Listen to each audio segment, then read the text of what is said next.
In today's media landscape, certain narratives dominate our discussions about racism and the wage gap. But are these narratives the full story? Today, we will discuss two cognitive biases, focalism and anchoring, and the role they play in shaping the discourse. Imagine a stage, representing the entirety of a concept. Focalism is like shining a spotlight on just one part of that stage, often neglecting the rest.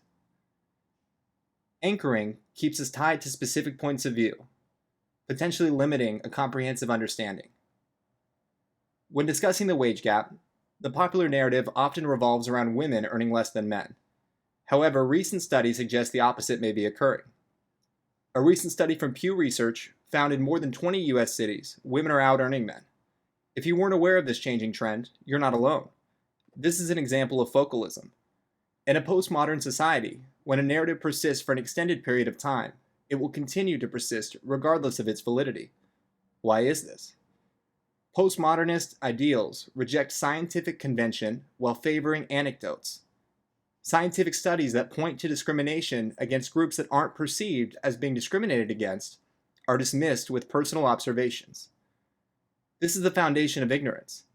It's something Enlightenment thinkers fought diligently to espouse.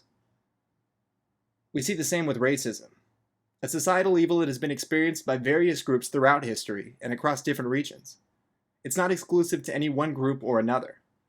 Yet in the West, racism has been anchored to being a societal evil that only hurts African Americans. In essence, focalism and anchoring can turn lessons with examples into lessons about examples. So by now, we are familiar with focalism and anchoring. But what are their consequences? 1 in 6 hiring managers have been told to stop hiring white men. 1 in 4 hiring managers say they are less likely to move forward with Jewish applicants.